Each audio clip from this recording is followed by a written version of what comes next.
L'évangile d'aujourd'hui nous parle du grain de blé qui tombe en terre. Et nous voulions en profiter pour parler plus particulièrement des mystères. Regardez cette image. Paul, Paul, qu'est-ce que tu fais? Dit la maman. À quoi penses-tu? La table va être inondée, tu vas tout salir. Paul a eu en effet une bien sotte idée. Il a mis de l'eau dans le verre de son papa et il la verse dans le petit verre de son petit frère Pierre. Il veut voir si toute l'eau du grand verre pourra tenir dans le petit verre. Est-ce que c'est possible à votre avis? La maman est très mécontente. Paul sait bien que c'est défendu de toucher à l'eau et qu'il est grondé quand il fait des bêtises. Qu'est-ce que vous voyez là? Eh bien, les deux verres que Paul avait pris, le grand verre du papa et le petit verre de son petit frère.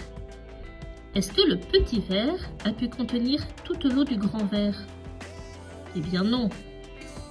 Et dans l'autre partie de l'image, que voit-on?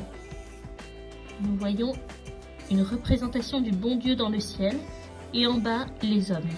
Vous voyez, le bon Dieu est grand et les hommes sont petits. L'esprit des hommes ne peut pas contenir tout ce qui est dans l'esprit du bon Dieu. L'esprit des hommes est trop petit. Il y a des choses que nous ne pouvons pas comprendre parce que nous ne sommes pas le bon Dieu. Il n'y a que le bon Dieu qui peut comprendre. Ce qu'on ne peut pas comprendre, mais qui est vrai, cela s'appelle un mystère. Un mystère, c'est vraiment ce qu'on ne peut pas comprendre, mais qui est vrai. Et ce n'est pas seulement dans le catéchisme qu'il y a des mystères. Il y en a aussi dans la nature. Voyez-vous ce cultivateur? Que fait-il? Eh bien, il sème du blé. Il jette des petits grains de blé dans son champ. Pendant l'hiver, le grain de blé reste, voyez, dans la terre et il pourrit. Alors il devient laid. S'il pouvait parler, il dirait « Oh, je suis triste d'être ainsi, je ne serai plus bon à rien, je ne suis pas très beau. » Vous croyez aussi, vous, que le petit grain de blé, tout pourri, ne sera plus bon à rien? Eh bien, au contraire, regardez ce qui sort du milieu de ce petit grain. Il sort un germe, et bientôt le germe grandit, il sort de terre, il devient une grande tige, et au bout de la tige, il pousse un épi qui porte 50, 60, 100 petits grains de blé. Pouvons-nous comprendre que ce soit sorti tout cela d'un petit grain de blé pourri? Eh bien non, c'est un mystère. Un mystère, c'est ce qu'on ne peut pas comprendre, mais qui est vrai. Regardez cette feuille. Vous voyez, c'est une feuille de trèfle. Vous en avez certainement déjà vu dans les prairies, dans le gazon, dans l'herbe de votre jardin. Elle est composée de 1, 2, 3 petites feuilles. Mais cela ne fait qu'une feuille de trèfle. Elle vous fera penser qu'il y a 3 personnes en Dieu, mais qu'elles ne font qu'un Dieu. Nous ne pouvons pas le comprendre. C'est un mystère, le mystère de la Sainte Trinité. Vous voyez, le mystère de la Sainte Trinité, c'est le mystère d'un seul Dieu en 3 personnes.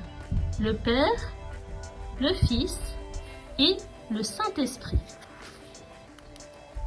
Voilà encore une image qui vous fera penser au mystère de la Sainte Trinité. C'est un triangle. Vous voyez, dans un triangle, il y a 3 angles, mais ça fait qu'un triangle.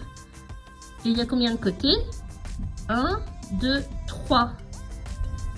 Est-ce que ces côtés sont égaux? Oui. Il n'y a pas une ligne qui est plus grande que l'autre. Eh bien, en Dieu, les 3 personnes sont aussi égales en tout. Le Père n'est pas plus grand que le Fils, le Fils n'est pas plus grand que le Saint-Esprit, et le Père n'est pas plus vieux que le Fils. Le Père, le Fils et le Saint-Esprit n'ont pas d'âge, puisqu'ils ont toujours existé. Quand on dit Dieu en 3 personnes, ce sont les 3 personnes divines, les 3 personnes en Dieu. Voilà 3 petits enfants. Il y a d'abord Pauline qui chante pour endormir sa poupée, et puis Pierre, le petit cousin de Paul, qui est en classe et qui fait une addition au tableau, et Paul qui commence sa prière par un beau signe de croix. À votre avis, et je vous laisse deviner, quel est celui qui qui parle de la Sainte Trinité. Vous avez trouvé? Et qu'est-ce qu'il dit pour parler de la Sainte Trinité?